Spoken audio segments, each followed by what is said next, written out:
छोटी बरखा को अगर ये लग रहा है कि वो घर नहीं आएगी तो उसे राधिका को माफ नहीं करना पड़ेगा, तो उसे समझना चाहिए कि मैं सिर्फ सूरज ढलने का इंतजार कर रहा हूं, बरखा के माफ करने का नहीं।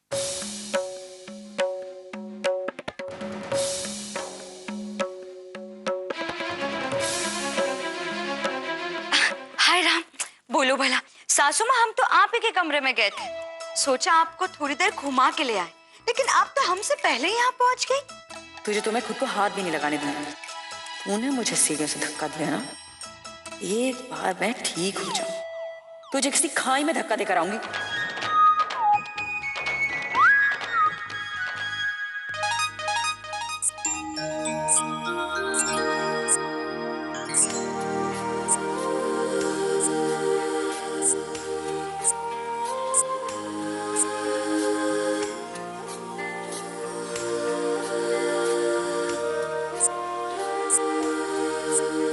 लालन, चाय। दाई माँ, आज का दिन मेरे लिए बहुत बड़ा दिन है। सूरज ढलते ही मेरी और राधिका की जिंदगी में नया सवेरा होने वाला है।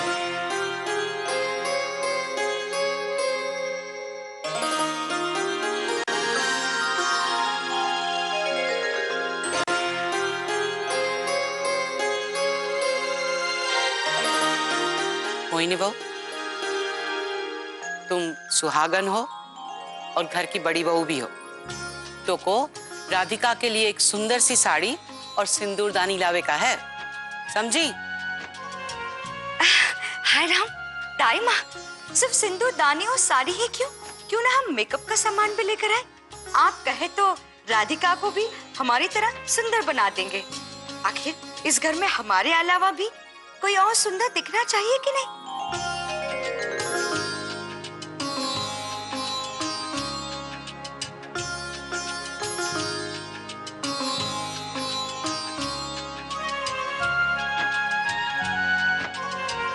देखा लालन,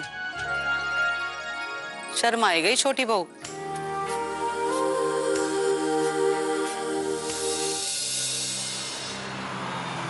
ओ भाई साहब, ये नंदगांव का रास्ता कहाँ पे है? भगवान जाने। भगवान जाने।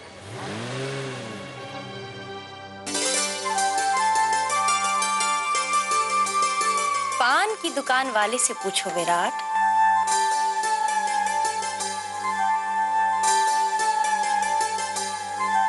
अरे भाई साहब, वो पान वाले भाई साहब, ये नंदगांव का रास्ता कौन सा है? नहीं, मुझे नहीं। वो आगे जो सीधे वाला रास्ता है उस पे बाएं ले लेना, वो रास्ता सीधे नंदगांव जाता।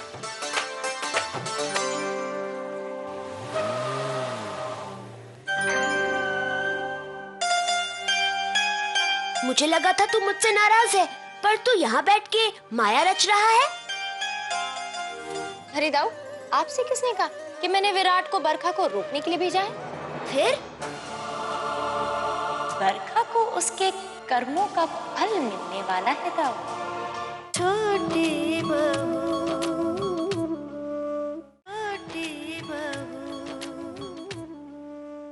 मुझे बताना आगे क्या होने वाला है। कुछ नहीं दाऊ, विराट को बरखा तक पहुंचाने में मदद की जा रही है। विराट को नंदगांव का रास्ता ढूंढना है ना। तो क्या मिल गया उसे रास्ता? हाँ। अब आगे? अब विराट अपनी कार से एक बेचारे आदमी से टकराने वाला है।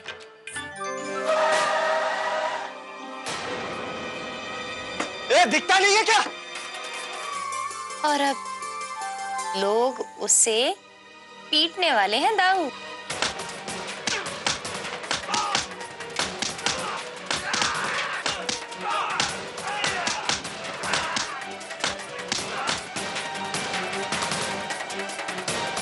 समय क्यों बर्बाद कर रहा है कान्हा? विराट को जल्दी बरखा के पास पहुंचाना। पिटने दीजिए ना दाऊ, इतने पाप किए हैं, भरपाई भी तो करनी पड़ेगी। अच्छा, अब बहुत हुआ, अब बचाओ उसे। ठीक है दाऊ, जैसा आप कहें।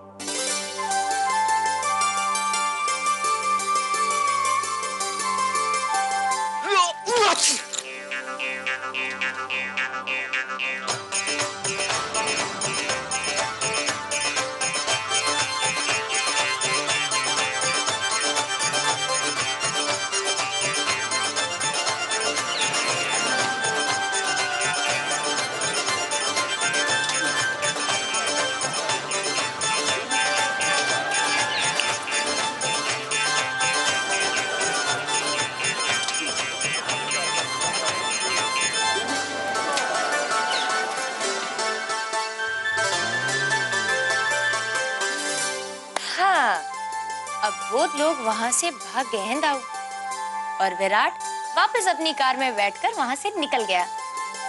और बेचारा सोच सोच कर परेशान हो रहा है कि आखिर वो उन आदमियों से बचा कैसे। पर एक बात बता कान्हा, बरखा राधिका को माफ करे या ना करे, देव तो राधिका को माफ कर ही देगा ना। फिर बरखा को सूरज डूबने से पहले, घर लौटने से पहले विराट को उसके पीछे क्यों लगा दिया?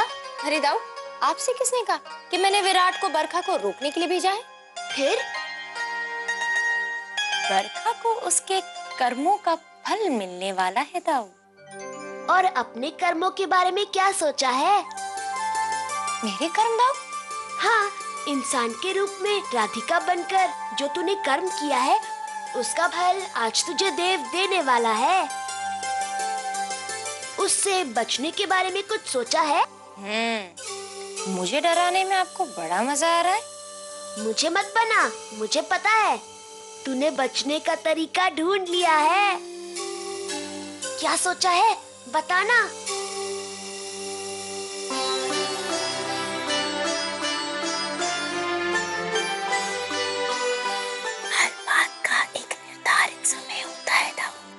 सही समय आने पर आपको सब कुछ पता चल जाएगा। पता है, समय आने पर मुझे पता चल जाएगा। बड़ा आया। अरे अरे दाऊ रुकिए ना, नाराज मत होइए। सुनिए दाऊ, कचौरी खाएंगे।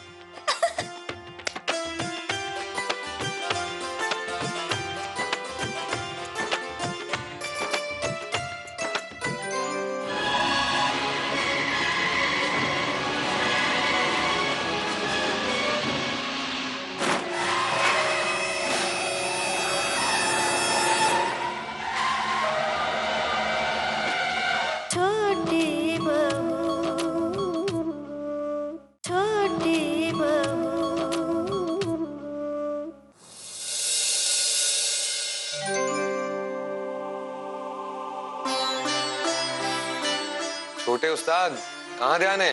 क्षमा करिए राजपुरोहित जी। कोई बात नहीं, ऐसा तो सबके साथ होता ही रहता है। जब ध्यान कहीं और होता है, सामने क्या है वो कैसे दिखेगा?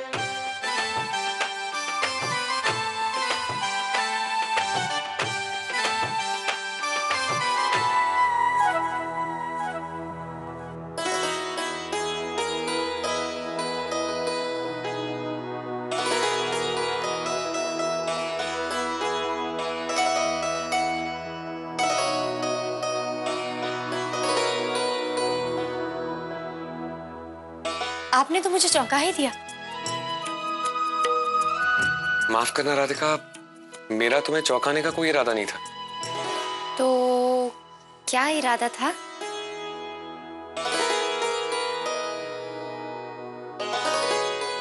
अब जाने भी तो। सुबह से क्या कुछ सोचकर तुम्हारे पास आने की कोशिश कर रहा हूं मैं।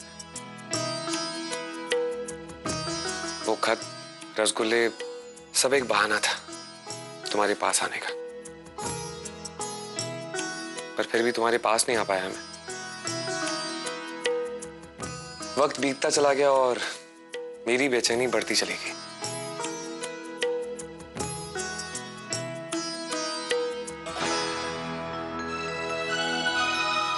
ये साड़ी और सिंदूरदानी दाईमा ने तुम्हारे लिए भिजवाया है। शाम को तुम्हें ऐसे पहनना है।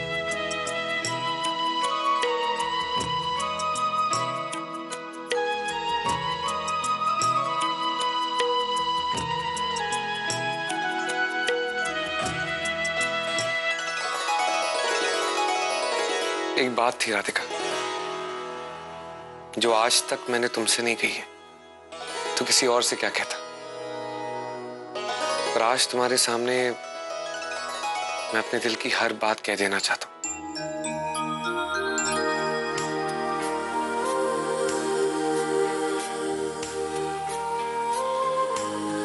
तुम्हें लगता होगा कि तुम्हें सजा देकर मैंने, एक राजपुरोहित ने, एक धर्म अधिकारी ने अपना कर्तव्य निभाया, पर ये कर्तव्य निभाते वक्त मुझ पर क्या बीती है ये तुम नहीं जानती हो राधिका। मैंने तुम्हारा एक एक दर्द सहा है राधिका। जब तुम 1 महीना घर से बाहर थी और फिर जब घर वापस लौट कर आई, तो मेरे लिए उससे बड़ा खुशी का अवसर हो ही नहीं सकता था। और फिर भी मुझे तुम्हें पत्नी का अधिकार ना देने का निर्णय लेना ही पड़ा।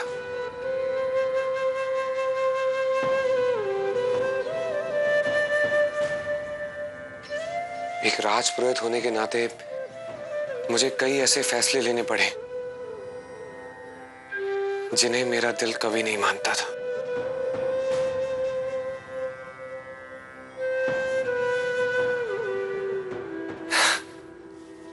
शायद तुमसे दूर रहना मेरी किस्मत में ही शामिल हो गया है। जब तुम यहां नहीं थी तब भी, और तुम यहां हो तब भी। पर आज मैं तुमसे सिर्फ इतना ही कहना चाहता हूं कि देव ने हमेशा राधिका, और सिर्फ राधिका से ही प्यार किया है। और इस बात के साक्षी खुद तुम्हारे कान्हा है। कान्हा जानते हैं? फिर कान्हा तो ये भी जानते होंगे ना कि अपने प्यार को सजा देना खुद को सजा देने से कम नहीं होता।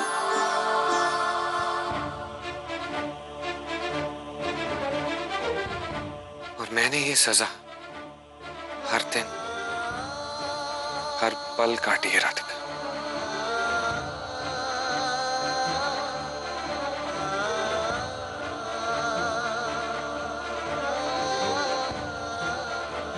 पर अब और नहीं। मैं तुम्हें पत्नी के सारे अधिकार देकर खुद को और तुम्हें सजा से मुक्त कर देना चाहता हूं।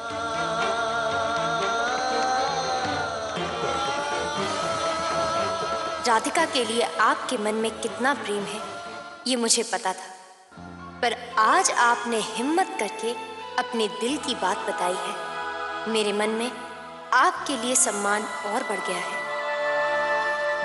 चलता हूं।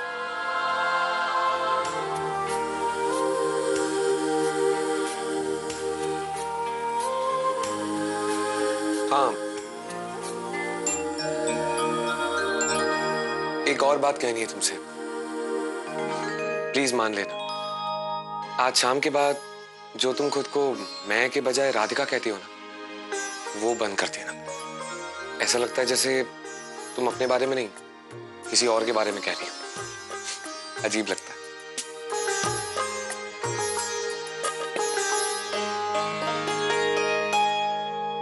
अब राधिका के लिए राधिका नहीं बोलेंगे तो क्या बोलेंगे? आपकी बातें मेरी दुविधा और मेरी उलझन और बढ़ा देते हैं। वो आपसे बहुत बातें छुपाता है गौ माता। उसे समस्या का हल मिल गया है, पर वो बता नहीं रहा। हम भी उससे बात नहीं करेंगे। जब वो यहाँ आएगा आप मत करना और सर भी मत हिलाना, ठीक है?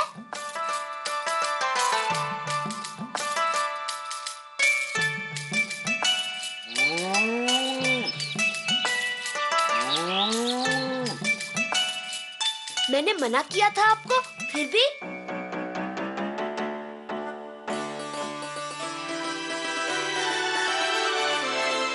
क्यों आया है यहाँ? दाऊ, मुश्किल के समय में मैं अपने दाऊ के पास नहीं आऊंगा तो कहाँ जाऊंगा? तूने तो कोई हल ढूंढ लिया है। ये इतना भी आसान नहीं है दाऊ। ये देखिए, देव ने अपनी पत्नी को उपहार दिया है। एक तरफ तो मैं बहुत प्रसन्न हूं, यह सोचकर कि मेरी परम भक्त राधिका को उसके सारे अधिकार मिलने वाले हैं, उसके रिश्ते को सम्मान मिलने वाला है। परंतु दूसरी ओर मैं बहुत विवश महसूस कर रहा हूं दाऊ। और अगर ऐसे में आप भी मुझसे नाराज हो जाएंगे तो कैसे चलेगा? आपकी हंसी तो मेरी शक्ति है दाऊ। हंसी तो मुझे आ रही है, पर तेरी विवशता पर। क्या मैं थोड़ा हंस लूं? आप हंस लीजिए, लेकिन फिर मैं आपको ये नहीं बताऊंगा कि बरखा की अगली चाल क्या हो। नहीं नहीं, मुझे जानना है बरखा कहाँ है। अब अगली चाल क्या चलने वाली है? ठीक है, बरखा इस समय अपने गुरु के सामने अपना दुखड़ा सुना रही है। मैं राधिका को माफ नहीं कर सकती। उसे माफ करने का मतलब होगा देव को हमेशा हमेशा के लिए खो देना। आज तक जितनी भी कोशिशें की, जितनी भी चालें चली, सब पर पानी फिर जाएगा। देव मुझे छोड़कर उस नकली राधिका के पास चला जाएगा जिसे रोहन पैसे देकर लाया है सिर्फ राजपुरोहित ही हत्याने के लिए। देव उस नकली राधिका के साथ अपनी शादीशुदा जिंदगी की शुरुआत करने की सोच रहा है। ये मैं नहीं होने दूंगी। मैं ऐसा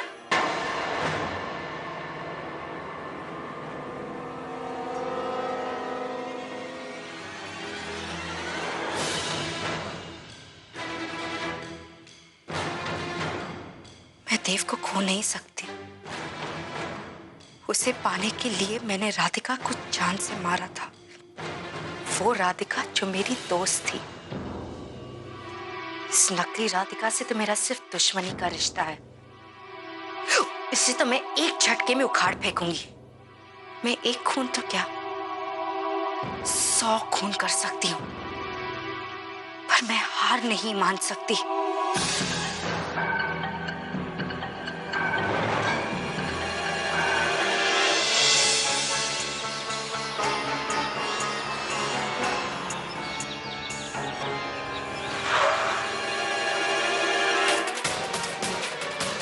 ये तो बरखा की कार है, मुझे उसका यही इंतजार करना चाहिए।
गाड़ी मेरा पीछा क्यों कर रही है?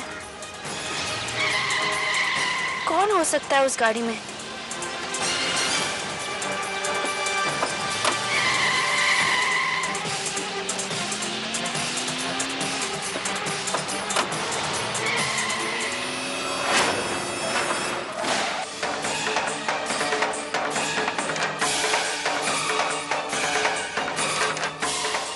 कहीं इस गाड़ी में नकली राधिका तो नहीं? कहीं वो मुझे मारने तो नहीं आई है?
मुझे फंसाने की सजा मिली है तुम्हें बरखा।